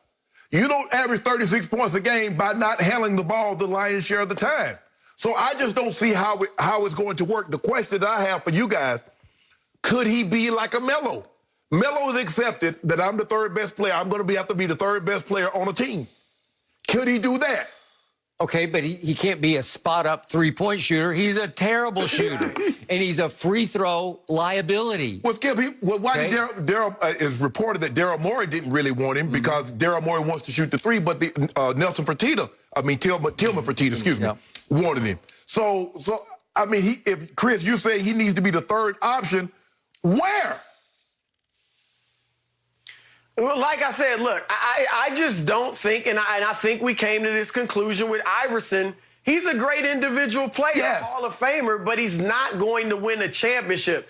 Maybe later, like when he was 37, past this contract, 36, and he's still playing in the league, if he could accept, I'll come off the bench, and those minutes when I'm with the second unit will be my minutes. And maybe I average 14, 15 points and some assists. But I don't even think you could start Russ as a role player because, as Skip said, you're going to want a guy that can shoot. And so I think Skip's right that somebody close to Russ, his advisors need to sit him down and say, look, this is the situation. If you leave Houston, you're probably going to a horrible team. Mm-hmm. And you may not make the playoffs anymore. You certainly won't contend for a championship. If you don't want that, then the best thing to do is stay here. And look, when you sit down with the Rockets, Shannon, Steven Silas also needs to say, look, James, we've tried it this way. Right. It's not working with you just over dribbling and shooting 13 threes a game and everybody playing off you. They need to find a way to maximize both of those guys together. Again, I don't think it would get you a championship, but it at least would keep you among the elite teams in the Western Conference. So you said they need to sit down and have Russ, and Russ says, Russ, if it doesn't work here, you're probably going to go to a bad team. And Russ is going to say, hold on, I go to a bad team, I'm going to get control of the ball, I can average a triple-double, sign me up. No mercy. According to former NBA champ Brian Scalabrine, Kevin Durant doesn't make his teammates better like LeBron does. And earlier in the show, Skip and Shannon already went at it on who is the better player. So since Chris Broussard is still with us, I figured it'd be appropriate to ask Chris to settle this debate for us, LeBron or KD. Don't play, Chris. You're a man of the cloth. Don't play. Look. With all due respect to Kevin Durant, here we go. A great player. He's an all-time great player. He's a top 15 player. This is not even a debate. It's not close. I'm sorry. Like, LeBron James, we don't have GOAT discussions, MJ or Kevin Durant. We have GOAT discussions with LeBron James and Michael Jordan. Durant's not in that conversation.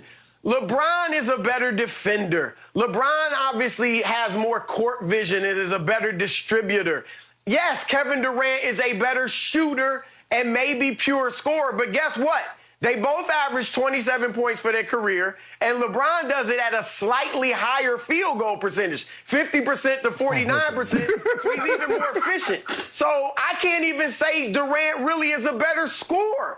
That's like saying, you know what, Patrick Ewing was a much better shooter than Shaq. So what? Who's better? You know, David Robinson had more of an offensive arsenal than Shaq. So what? All Shaq did was dunk. You couldn't stop the dunk. And with LeBron, you can say all he does is drive. He doesn't have the mid-range, Jay, as I've said. He gets hot from three, but he's not a great three-point shooter. So what? You can't stop him from scoring and scoring efficiently. And here's the final thing. LeBron James, every time he's had a Hall of Fame teammate in their prime, he delivers a championship. Wade and Bosh in Miami, Kyrie Irving with Cleveland, Anthony Davis with the Lakers. Kevin Durant played with, I won't even say Harden, because Harden was a pup at that time. They all were.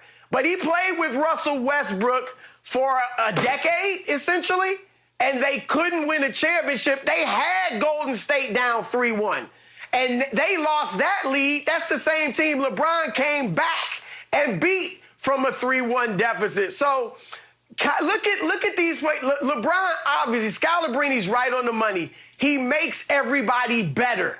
No question about it. And not just role players. Kyrie Irving has played 9 years in the NBA. He made the playoffs 4 times. 3 of them were with LeBron. And the other time, without LeBron, Boston, they actually performed worse with Kyrie in the playoffs than they did without him. Anthony Davis, 7 years in New Orleans before playing with LeBron, went to the playoffs twice, won 1 series. He gets with LeBron, they win a championship. Even the great D. Wade was going out in the first and second round, you know, after they won it in 06 with Shaq, before LeBron got there. Chris Bosh, first round and out. LeBron makes players better. KD, the 2 rings are nice, but we all know, I mean, he was the best player, but come on. That team was a juggernaut, all-time great team without KD. They were winning those rings with or without him. So this isn't a debate. Come on. Come on. I didn't want to go ahead and get you know. So I have to deal with Shannon every day on the show, and now I got Shannon Jr. over here. I knew that was coming. Okay, the point here is, my point is, and I am dead right about this, that in 2017, Kevin Durant proved he's a better player in any way, shape, or form than LeBron James by beating him head-to-head in the finals and became finals MVP. And then he validated it a second time in 2018, head-to-head in the finals, finals MVP. Both times in Game 3s in LeBron's house, he stuck it to him and basically shot him right between the eyes with daggers in both Game 3s to take over that series. And in 2019, he was still the best player on this planet. And when he came back, albeit against Toronto at that point, he was taking over a Game 5. He scored 12 points in 11 minutes before his Achilles went, and it felt like he was about to take over the whole series. At that point, remember, Golden State was down 3-1 without Kevin Durant, and if they'd won Game 5 at Toronto, I was then convinced they were going to go home and win Game 6, and then with Kevin Durant, I would have liked their chances winning Game 7 back in Toronto, and Kawhi Leonard would not have had that Finals MVP in that ring. So the point is, in those 3 years, he was the best player on the planet. Now, if he can't come back from the Achilles reattachment, you got me. But by all accounts and the videos that I've seen, it looks like he's got his quickness back at 7 feet tall. The point is about LeBron, whenever he's had stars, he's won. Well, he was really lucky to win in Miami because I'm going to just reiterate quickly that he stunk it up all time in his first go-around with those two superstars, Bosh and Wade, against Dallas in 2011. And in 2012, he took advantage of the pups, as Chris called them. Oh, they're it pups was now. hard. Well, they're pups. It was KD and Russ and Harden. They were three pups, and they all took advantage of him. And LeBron had huge help from Shane Battier and Mike Miller. They're and teammates. They and were on the Mario team. Chalmers. They were the guys who were the unsung stars of those closeout games. So, and then obviously in 2013, LeBron stunk it up down the stretch in Game 6 until Ray Allen saved his legacy. And then in 2014, LeBron was so great, he got blown off the floor by a record margin by my San Antonio Spurs in the finals. So let's not just overestimate what happened there. Now back to Brian Scalabrine. He contends LeBron makes his teammates so much better than KD. Well, timeout. I see that once in Oklahoma City in 2014, Kevin averaged 6 assists a game. And once in 2019 at Golden State, he averaged 6 assists a game. That's pretty great considering that LeBron's career average in assists is 7.4. That's Skip. You see what you did there? You talk about 2 seasons in which you rounded up. I'm just saying, let's not dismiss him as a distributor, because if you can average 6 for a season, you can pass the basketball. Let me ask you a question. In those seasons, what did LeBron average? LeBron averaged 10.2. Okay, Is that better than 6? Scalabrine dismissed him like he never shares the ball. I'm sorry, he's highly capable. Skip, the difference is that LeBron, what Kevin does is that he allows people to have more space on the court. Okay. Because you focus on him. Okay, then we look at rebounding. LeBron averages for his career 7.4. Kevin's at 7.1. So I'd say that's a push. If we start doing shot blocking, it's big Kevin. What about steals? Okay, well, what about defense? Okay. Well, what about Kevin made the case 2 years ago, 3 years ago now in Golden State that he should have been in contention for Defensive Player of the Year, and I do agree with that. He had a case of Mountain Dew for you. Well, because you know good and well Kevin Durant is not the defender LeBron is. He can rim protect like LeBron never thought about rim protecting. Do you see all those chase downs? All those chase downs. You know, all those I caught you when you weren't looking blocks. What about Tiago Splitter try to dunk on him? Oh, stop it. I can out-jump Tiago Splitter. So in the end, my point is Iguodala's point. Andre Iguodala, I'm going to read this real quick just to sum up my case because he sums it up better than I do. This is right after Kevin won his second, MVP, back-to-back MVPs versus LeBron in the NBA Finals. Andre said of KD, he's the most talented scorer of all time, hands down. He's a walking 30 points. He'll get 30 on 12 shots. That's very, very hard to do, very efficient. Most guys need to feel the ball in their hands a lot to get a rhythm. He does not. Michael Jordan and Kareem Abdul-Jabbar were 2 guys with unstoppable moves. MJ had the fadeaway, Kareem had the skyhook, but KD is a 7-footer who can shoot a hezzy pull-up from 50 feet out. That's his unstoppable shot. So I boil this down over the last 3 years to, I got one guy who's 7 feet who can shoot the lights out from any distance, from close or far. I got another guy who's 6'9" who really can't shoot it comes down to it. No, he can't. You can't ever trust him. He's a liability at the late game free throw line, while Kevin is money at the late game free throw line. You know what, Chris, what I can't understand, for a guy that shoots so much better than LeBron, why does LeBron have more game-winning shots in the regular season and postseason than Kevin Durant? He has 100. LeBron's played 30 years in the league. Skip. Yeah. Okay. He has 167 more 30-point games. So for the next 4 years, for Kevin Durant to catch up, he needs to score 40 points, to have 40 30-point games in a season for the next 4 years to get close. That's if LeBron doesn't score any 30-point games. LeBron has more 40-point, more 50 points, and he doesn't have a 60-point like my guy does. My guy will crush your psyche because he can shoot from anywhere, and after a while you just say, that's just too good. I just want your guy to go to the finals outside of Golden State. I want your guy to do that because my guy went to... It's coming. Watch now. If that's the thing, Skip, and look, first of all, I don't think there's anything Kevin Durant can do to pass LeBron James historically. Nothing. No, there's nothing. I'm just talking about these last 3 years. If he leads Brooklyn to the championship, then maybe we can start to have a discussion. But you have to admit, those titles in Golden State, you say he outplayed LeBron. the Cavs had to pay attention to Clay, to Steph, Iguodala, Draymond. The Warriors had Kyrie Irving and LeBron to focus on. That's it. Like, for KD, he's great, and he's an awesome shooter, far better than LeBron. But I can't sit here and say just because he won those championships against LeBron, he's the better player. I mean, his team was stacked. Yeah.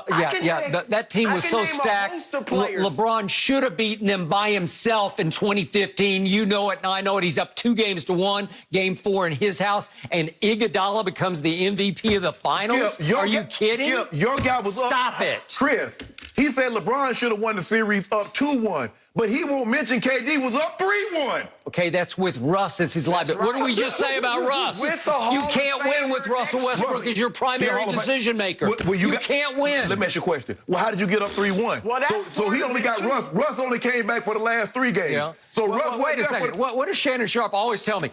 Draymond went out into the parking lot after the game, after they blew their 3-1 lead to LeBron. He said, Kevin, you got to come and save me. Yeah, he did. Right? Hey, Thank you. But Chris, guess who picked up the phone? Kevin Durant. He was crying. Draymond, I blew a 3-1 lead to you guys, so I'll come.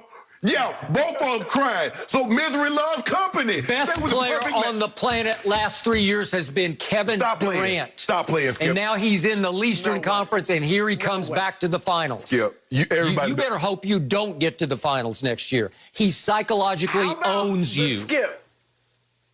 Skip, how about you? Tom Brady's the GOAT. Why? The intangibles. Okay, we're not talking about GOAT. We're talking about best player on the planet right now.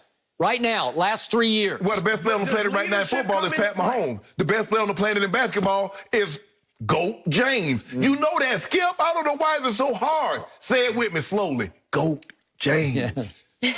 GOAT James. I don't believe he's going to say that. I can't even say that. Chris, thank you for trying to help us settle the LeBron KD debate. I have a feeling we'll get back to it another day. We appreciate your time, and we'll check in soon. No mercy. When the Cowboys lost to the Eagles 23-9 earlier this season, Philly D lineman Brandon Graham said he could see the defeat in Amari Cooper. Graham said that the receiver's body language was bad on the field, and he could see in his face that he was already, quote, gone, and he couldn't wait until Dak Prescott was healthy again. Shannon, was this inbounds or out of bounds for Graham to say? Oh, it's inbounds. And the body language is huge, Skip, when you're on the football field. I remember playing the Super Bowl, Skip, and we were running the ball down their throats. And we were on the sideline, and Alex Gibb said, look over there. Skip, we see everybody, Big Gilbert Brown, Darius Holland, Reggie, Gabe Wilker, Santana Dawson. Okay, yeah, it won't be long now, Skip. It won't be long now. We huge in the body language. You make a play, and everybody looking around like, come on, man. Skip. For the last 5 or 6 weeks, we've talked about big dollar guys, big contract guys not living up to their contracts. And that guy, number 19, has gone by untalked about. But since Dak Prescott has gotten hurt, 22 catches, 254 yards, 1 touchdown, averaging 51 yards a game, 0 100-yard games, 1 catch for 5 yards against Philly. We talked about D-Law. We talked about some of these other guys that was making big dollars. That guy right there hasn't lived up to $20 million. Now, you tell me he's playing like a $20 million receiver? No. It's absolutely inbound. It is absolutely right because he's been known to disappear for long stretches, Skip. Remember, he got off to that great start. And then, like the last 3 games, he disappeared. Last year, the last 5 to 6 games, he disappeared. You talked about how it got so bad in Philly. Coach Clapp said, nah, you good over here with me. Put a tight end in and had him running routes where a guy making that kind of money is on the sideline. It's absolutely inbounds, and he has not lived up to what he's getting paid, Skip. It was absolutely out of bounds because it was beneath the dignity of a Brandon Graham I used to respect until now. Now he's talking big, bad Brandon Graham. The Eagle. I'm talking tough about Amari Cooper. It's so beneath his dignity. Are you kidding me? You're late to this party, my man, because I was first guessing this. I was showing you the way on this one because in the Jets game, he plays 1 game at the Jets. They were terrible. 1 play, you mean? 1 play. And he's out. I don't know, my leg hurts. And then he came back against Philly at home the next Sunday night. And lit him up. Yep. Well, what are you doing? So we lose 24-22 to the Jets up there. Are you kidding me? Yeah. And then it got worse and worse because at New England, remember what happened? Stephon Gilmore made him quit. He was over crying, pouting on the sideline. Yeah. And it wasn't that the coaches pulled him. He took himself out because he couldn't handle Thought he was in the UFC, handcuffed. made him tap out. What are you doing? You want $20 million? And Jerry gave it to him. And finally, to your point, it got so bad at Philadelphia last year. Did Brandon Graham not notice that the coaches yanked out Amari Cooper from the final drive of the game? It was Tavon Austin. And actually, Tavon ran by the corner, was wide open, and Dak airmailed him and missed him for the throw that could have tied the game. They'd have to go for two, right? Okay, so that's the guy who, because it was rumored, it was speculated that the Washington football team wanted to pay him a lot of money. Jerry said, I guess I'm damned if I do or don't. I can't let him go to the rival. I can't let him go, and I'll pay him $20 million. And here's what you get. So now I have to listen to Brandon Graham gloating about a game in which he almost lost to Ben DiNucci. Ben DiNucci, for a while, had them on the ropes. And he has his own quarterback. Talking about living in a glass house. I mean, his own quarterback is a horror show. And he's talking about Amari Cooper's body language. But let me ask you a question. Where's the lie? Let me look. Let me flip the page. I'm looking for the lie. It's a duh of a lie. I'm looking for the lie that he told about Coop. But again, it's beneath you. Aren't you better than that? Didn't you once upon a time, didn't you win the Super Bowl? Yeah. And you actually forced he the made GOAT.